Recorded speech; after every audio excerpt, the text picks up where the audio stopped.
నర్సంపేట నియోజకవర్గానికి మాత్రమే శాంక్షన్ చేశారు. మరి ఒక నియోజకవర్గానికి 9 కోట్ల రూపాయలు శాంక్షన్ చేయించడం అనేది చిన్న విషయం కాదు. సో ఈ వచ్చిన సదవకాశాన్ని మీరు అందరూ వాడుకొని ఇప్పుడు రైతులకు ఆల్రెడీ చాలామంది పనికిరాని ఏ మోటార్లతోటి వ్యవసాయం చేస్తున్నారు. ఆ మోటార్ల పద్దాలు చెడిపోవడం, వైండింగ్ పోవడం, దాని మీద కరెంటు మీద ఎక్కువ లోడ్ పడడం, ఇలాంటి సందర్భాలు చాలా చూసాం. ఈ సమస్య అంతా తీరాలంటే ఒక స్టాండర్డ్ మోటార్స్ వాళ్ళకి ఇప్పుడు మనం ఇచ్చిన ఏదైతే ఉన్నాయో ఇవన్నీ ఐఎస్ఐ బ్రాండ్ ఇస్తున్నాం. టెక్స్మో కానీ, సిఆర్ఐ లాంటి, క్రాంప్టన్ ఇలాంటి మంచి కంపెనీలు ఇస్తున్నాం. వీటిని సగం రేటు మీద సబ్సిడీ మీద ఇస్తున్నాం 50%. 6 మండలాలలో ఏ ఒక్క రైతు పొలంలో కూడా కొత్త మోటారే ఉండాలి. ఇచ్చిన స్కీమ్ని అందరు రైతులు సద్వినియోగం చేసుకోండి. ఇది ఎలక్షన్స్ ముందే రావడం జరిగింది. అప్పుడే మేము ఆశ్చర్యపోయాం అనమాట. ఎంత 5,000 మోటార్లు అంటే మాటలు కాదు. ఎందుకంటే మా స్కీమ్లో కూడా మేము ఎప్పుడూ ఇన్ని మోటార్లు ఇవ్వలేదు. ఇచ్చాము కానీ ఒక 1100, 1000 అలా ఇచ్చాము. కానీ 5,000 మోటార్లు సార్ తెచ్చినప్పుడు కరెక్ట్గా ఇది ప్రాసెసింగ్ చేసి మనం రేట్స్ అని నిర్ణయించాక కోడ్ రావడం జరిగింది. మరి ఈరోజు పంపిణీ కార్యక్రమం చేపట్టాం. అలాగే జాతీయ ఆహార భద్రతా మిషన్లో కూడా ఎలక్ట్రిక్ మోటార్స్ వ్యవసాయ శాఖ ద్వారా నుంచి సారు తెచ్చారు. మరి రూరల్ జిల్లాలో అందరూ అడిగారు, ఏడు మేడం అక్కడ రైతులకు ఇస్తున్నారంటే మాకేయాలి. ఎందుకంటే నాకు మళ్ళీ వర్ధనపేట అలాగే మనకు పరకాలు కూడా ఉన్నాయి. రైతులందరూ కూడా పోట్లాడటం జరిగింది. అంటే అక్కడ ప్రత్యేకంగా తెచ్చుకున్నారు వాళ్ళు ఆయన నియోజకవర్గానికి అని. మరి సారు ఎమ్మెల్యే గారు కాక కూడా మనకి ఇన్ని అంటే 9 కోట్ల బడ్జెట్ అంటే మాటలు కాదు. మరి లాస్ట్ మూమెంట్లో మార్చి ఎండింగ్లో మనకి తేవడం జరిగింది. మరి ఇప్పుడు మరి మీ నియోజకవర్గానికి ఎన్ని వరాలు కురిపిస్తారో మీరు ఆలోచించాలి. రైతాంగానికి మంచి మహర్దశ వచ్చిందని అనుకుంటున్నాను. 50% సబ్సిడీపై కరెంటు మోటార్ తీసుకుంటున్నటువంటి రైతులకు ప్రత్యేక శుభాకాంక్షలు. నా చేతుల మీదుగానే ఈ కార్యక్రమాన్ని ప్రారంభిస్తామని చెప్పి అనుకోలేదు. గత ఎన్నికల ముందు కేసీఆర్ గారు ముఖ్యమంత్రిగా ఉన్నాడు. వారి ఆశీర్వాదంతో రాష్ట్ర ప్రభుత్వంలో ఉండబడిన ఆనాడు కేబినెట్లో ఉండబడిన మంత్రులందరూ వారితో నాకు ఉండేటువంటి సన్నిహితం కానీ, సత్సంబంధాలు కానీ, స్నేహితం కానీ, ఉద్యమ స్వభావం, ఉద్యమ నేపథ్యం కానీ కలిసి వచ్చిన అవకాశాన్ని నా వ్యక్తిగతానికి ఉపయోగించుకోకుండా నేను రైతు బిడ్డనే, రైతుకి ఏదో ఒకటి చేయాలనే ఆలోచనతో మన నియోజకవర్గ రైతులకి అడిగిన ప్రతి రైతుకు 50% సబ్సిడీపై దళిత, గిరిజన, బలహీన వర్గాల రైతులతో పాటు అగ్రవర్ణ పేదలకు కూడా ఇంటికి ఒక కరెంటు మోటార్ ఇవ్వాలనే సంకల్పంతో ప్రత్యేకంగా కృషి చేసి ఆనాడు పిఎంకేఎస్వై పథకం కానీ,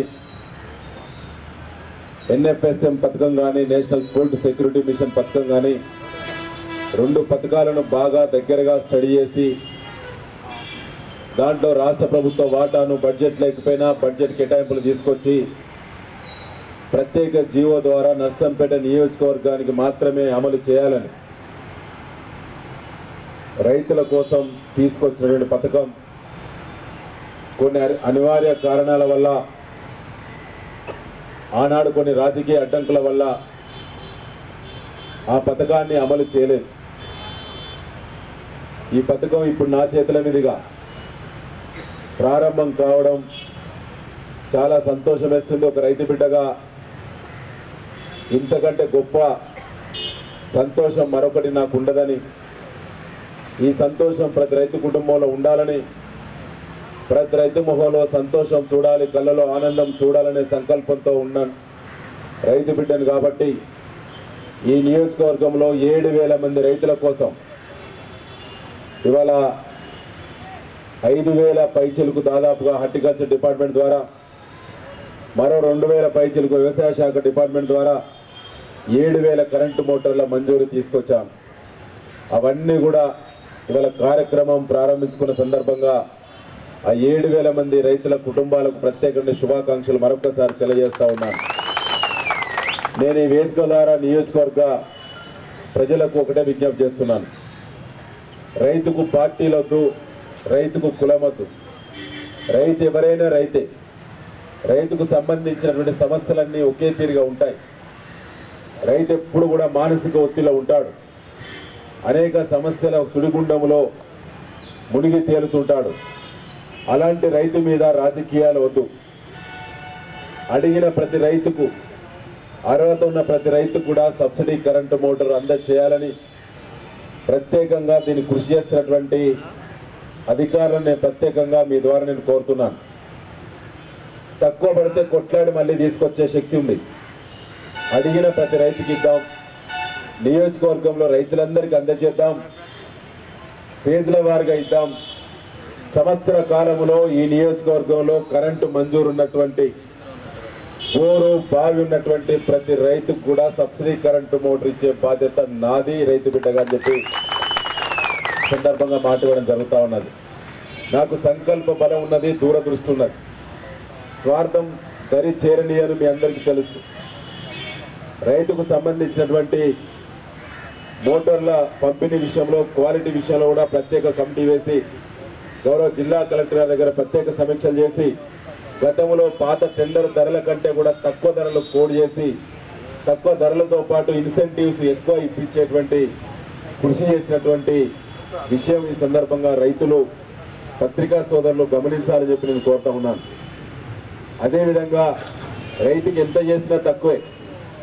ఈ నియోజకవర్గంలో నూతన శాసనసభ్యుడిగా మొట్టమొదటి అవకాశం నాకు ఇచ్చారు. నేను ఇవాళ మొట్టమొదటి కార్యక్రమం ద్వారా నేను ఒకటే ప్రాధాన్యత పెట్టుకుంటున్నాను. మొట్టమొదటి ప్రాధాన్యత రైతు ముఖంలో సంతోషం చూడాలి, కళ్ళలో ఆనందం చూడాలి. రైతుకు సంబంధించిన ఏ ఒక్క సమస్య ఎక్కడ దృష్టికి వచ్చినా మొట్టమొదటి బాధ్యత నేనే వహిస్తాను.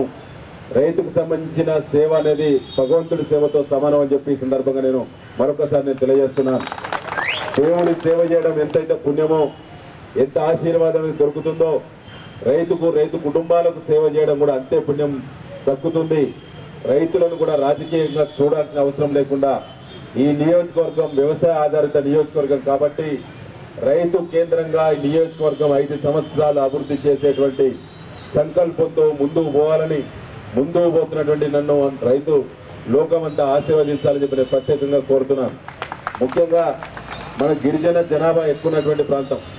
గిరిజనులకు, దళితులకి మొదటి ప్రాధాన్యత, సన్న చిన్నకారు రైతులకి ప్రాధాన్యత ఇచ్చి కరెంటు మోటార్ల పంపిణీ ప్రక్రియను వేగవంతం చేయాలని, మళ్ళీ ఎన్నికలు, స్థానిక సంబంధించినటువంటి పంచాయతీ ఎన్నికలు కానీ, ఇతర ఎన్నికలు కానీ, ఎమ్మెల్సీ ఎన్నికలు కానీ, గ్రాడ్యుయేట్ కాన్ఫరెన్స్ సంబంధించి కానీ ఇవన్నీ కూడా దగ్గరకు సమర్పిస్తున్నాయి. కాబట్టి వీటితో పాటు ఇంకా ప్రారంభించాల్సినటువంటి అనేక అభివృద్ధి కార్యక్రమాలు కూడా 18వ తేదీ తర్వాత అన్ని కూడా త్వరితగతిన ప్రారంభాలు చేయడానికి కూడా అధికారులందరూ కూడా కృషి చేయాలని చెప్పి ప్రత్యేకంగా మీ ద్వారా నేను కోరుతూ ఈరోజు కరెంటు మోటార్లు అందుకుంటున్నటువంటి రైతులందరికీ మరొకసారి నేను శుభాకాంక్షలు తెలియజేస్తూ ముగిస్తున్నాను. Thank you.